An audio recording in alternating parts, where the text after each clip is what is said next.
It happened in front of everyone. My sister sobbed into Mom's arms, pointing at me. She stole Dad's money. My father's voice thundered, "Get out!" Jade loud enough for the neighbors to hear. No one looked at me, not even Mom. I was 16 barefoot on the porch, rain soaking through my shirt, my heart beating louder than his anger. I didn't scream, I didn't beg. I just walked into the dark, clutching the only thing left, my truth. Weeks later, when she bragged about it, someone else heard every word. And that changed everything. Stay with me, it gets louder from here. Back then, we looked like any other family in our quiet Ohio neighborhood, neatly trimmed lawn white porch pumpkins on the steps every fall.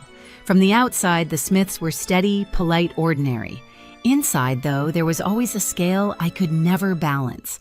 Dad worked long hours at the auto shop and measured worth in obedience. Mom kept the house spotless and hated making a scene. Haley, my little sister, was the soft one. She knew how to cry just enough to melt everyone's heart. And me, I was the quiet achiever, the one who believed love could be earned by doing everything right. I remember Saturday mornings when I'd make pancakes for everyone while Dad read the paper. If Haley burned hers, he laughed and said she's still learning. If I missed a spot on the counter, he sighed like it ruined his day. When I brought home an art ribbon from school, Mom said, "That's nice, Jade, but you should focus on real subjects." But when Haley landed a background role in a Christmas play, she filmed it like a Hollywood premiere. Dad even printed flyers to hand out at church. I told myself that was just parenting, that every family had favorites. I smiled through it, cleaned up after Haley, and reminded myself we were sisters, not rivals. She'd borrow my sweaters, leave them stained, and I'd still fold her laundry. She'd forget her homework, and I'd help her finish it before bed. I thought kindness could fix anything. I thought being the good one mattered. That illusion cracked slowly, little things like the way Mom would hush me if I corrected Haley, or how Dad's face softened only when she spoke. One night during dinner, Haley spilled grape juice across the table. It splashed onto my sketchbook. I froze. Dad snapped at me. "Don't overreact." Then he smiled at her. "It's okay, honey, accidents happen." My hands shook as I dabbed the pages dry, pretending it didn't sting. That's when I realized something simple but brutal. My place in that house wasn't to be loved. It was to make loving her easier for everyone else. And still, I stayed quiet. Because that's what peace looked like in our family, silence wrapped in smiles. The older we got, the clearer it became. Haley was the sun, and I was the shadow that made her shine brighter. Every compliment to her came with a quiet comparison aimed at me. When she got a C in math, Dad said she just needs time. When I brought home an A, he said, "Don't brag." At church, people would say, "Your girls are so different." Mom always laughed. "Yes, one's the angel, the other's artistic." I knew what she meant. Artistic was her polite word for difficult. I kept trying to win them over. I stayed after school to help teachers clean up the art room. I volunteered at the library. I even helped Mom decorate for Haley's birthday balloons, cupcakes, glitter all over the floor. When the guests arrived, Mom pulled me aside and whispered, "Stay out of the pictures, honey. Let her have the spotlight." I nodded, pretending it didn't matter. But when the camera flash went off and I wasn't in the frame, something inside me cracked. At dinner that night, Dad poured Haley another glass of soda, ruffled her hair, and said, "She's such a sweetheart, never gives us trouble." I laughed too quietly because the alternative was crying. Then came the whispers at school. Someone, probably Haley, told her friends I was jealous that I always needed attention. People started watching me differently, waiting for me to prove her right. I worked harder to stay invisible. It almost worked until the missing money. It was a Saturday. Dad had been saving for a new car part, cash tucked in an envelope in his desk. I saw him count it once, nearly $200. That evening, Haley came into my room, eyes red. "Dad's furious," she said, voice trembling. "He can't find the money." I stood up alarmed. Maybe he misplaced it. She hesitated, then looked at me the way a snake sizes its prey. "You should talk to him before he finds out." Minutes later, Dad burst into my room, veins visible at his temple. "Where is it?" he barked. I blinked. "What?" He yanked open drawers, threw my clothes aside until his hand reached under my pillow. The envelope. My breath froze. Haley gasped behind him, perfect timing. I told her not to. Dad, she cried. I told her it wasn't worth it. Mom covered her mouth. Dad's face turned the color of fury. After everything we've done for you, he said, voice shaking. Dad, I didn't enough. The word hit harder than any slap. I remember the silence afterward, the kind that hums inside your skull. I remember Haley's tears hitting the floor. I remember the sound of my own heartbeat, wild and helpless. That was the moment I realized there was no space left for truth in that house. Lies had taken root too deep. Later that night, I heard them whispering downstairs. Dad's voice low, full of shame. Mom's higher, frantic. Haley's sobs between them like punctuation marks. I stayed on the stairs, gripping the railing, listening to my own family plan my exile. She needs to learn a lesson, Dad said. Maybe she'll change, Mom replied. She scares me, Haley whispered.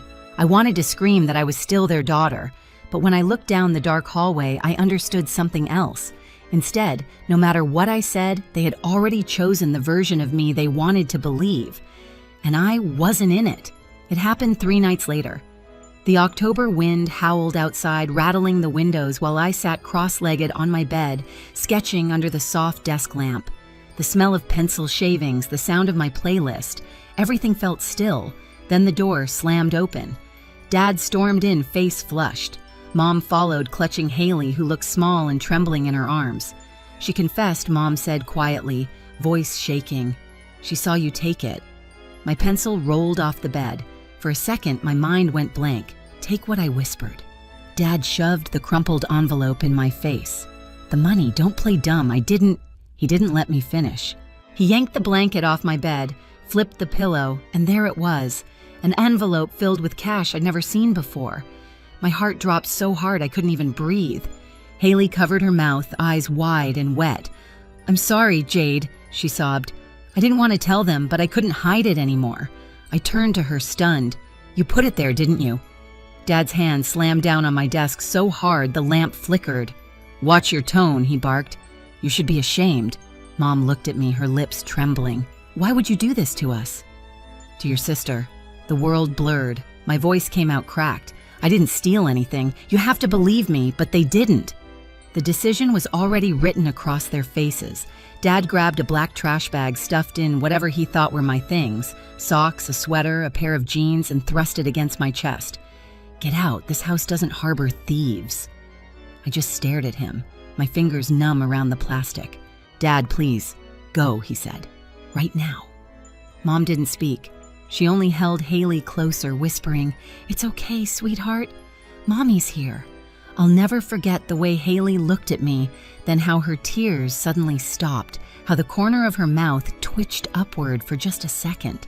A smile small and cruel, and in that moment, I knew.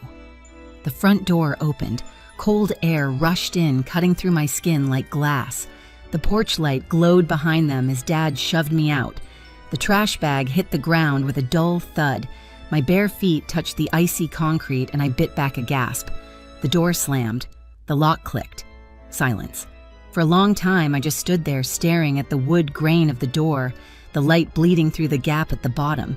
I thought about knocking about screaming until someone listened, but something in me broke clean instead. I knew even if I shouted until my voice vanished, no one would open that door again. So I turned away. The night was bitter wind slicing through my thin pajamas. My breath came out in white clouds as I stepped off the porch and onto the street. The asphalt stung like fire under my feet, but I kept walking. Leaves scraped along the sidewalk, the moon hung low, and somewhere far off a dog barked once and fell silent. By the time I reached the small park near school, my legs were shaking. I sat on a cold bench, hugging the trash bag to my chest. Inside it, I could feel the corner of my sketchbook pressing against my ribs, a tiny piece of who I used to be. For hours, I watched the streetlights blink my body, shivering uncontrollably. And when dawn finally bled into the horizon, one thought circled in my head, steady and cold. If they could throw me away so easily, then I would learn how to live without them. The first few nights blurred into each other: park benches, bus stops, the empty library staircase. I learned how to stay invisible. I'd sit in the farthest corner of the library until closing, pretending to read.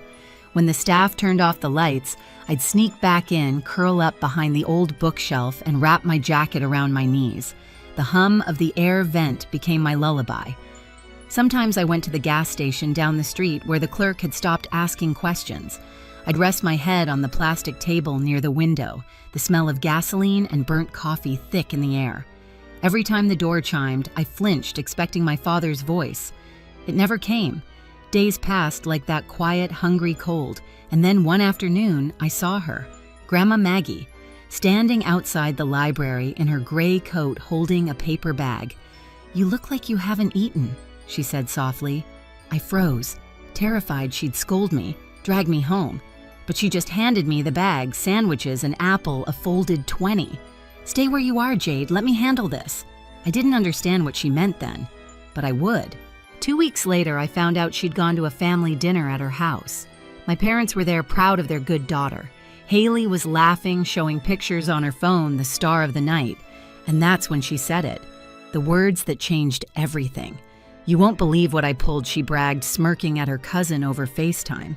I slipped the money under her pillow and cried a little. They totally bought it. She's gone now, problem solved. Grandma heard every word. She didn't interrupt. She didn't even blink. She quietly took her iPad, hit record, and let the truth hang itself. The next morning, she texted Mom, "Meet me at the church after service." Alone. I didn't know all of this until later. But that day, while I sat in the library sketching with numb fingers, Grandma was confronting them. She played the recording in the small prayer room behind the altar. Haley's voice echoed off the walls, every cruel word, every giggle. Mom broke down, sobbing. Dad turned white. Grandma didn't yell. She just said, "You threw away a child for a lie. Now you'll make it right." By that afternoon, they had no choice. Grandma made them post a public apology on Facebook in the church group, even emailed my school principal. My name cleared within hours. The same people who whispered behind my back now wrote comments like, "Poor Jade," and "How could they?" Dad's phone buzzed nonstop. Mom couldn't leave the house. And Haley, she stayed in her room, curtains drawn. That night, Grandma came to find me again. When I saw her standing in the library doorway, I dropped my pencil and ran. She held me tight, whispering, "You don't need to defend yourself anymore. The truth spoke for you." Later, in her warm kitchen over soup and soft lamplight, I finally let myself cry, not from pain, but from relief. For the first time in weeks, I wasn't invisible. Grandma kept me with her after that. Her red brick house smelled like cinnamon and coffee, and every morning she'd hum while frying eggs, pretending not to notice when I lingered in the doorway, just to be sure she was real. She didn't ask me to forgive anyone. She only said, "Let the truth do what it's meant to do, heal you, not chain you." At school, teachers who once avoided me now met my eyes. My English teacher slipped a note onto my desk. "I'm sorry. I should have asked, not assumed. I didn't need more than that." Haley avoided me completely, walking the opposite direction in the hall. At church, people whispered, but this time the weight wasn't on my shoulders, it was on theirs. One weekend, Grandma brought me a pair of new running shoes, navy blue with white lace. "You need to feel the ground again," she said. I started running in the mornings through quiet streets past houses still asleep. The air was sharp clean. Each step felt like reclaiming something they'd taken. A month later, Dad tried to call. I stared at his name glowing on the screen, the same name that once ordered me out into the cold. I didn't answer. Some doors once closed should stay that way. Now I sit on Grandma's porch sketchbook, open on my knees, the sun sinking over the maple trees. The same October wind blows, but it doesn't bite anymore. I draw the scene light spilling across the yard, leaves swirling like tiny sparks of gold, and I smile. They once thought throwing me out would erase me. Instead, it set me free. Have you ever had to lose everything just to find peace? If this story hit home, share your thoughts below and subscribe for more true family betrayal and quiet revenge stories.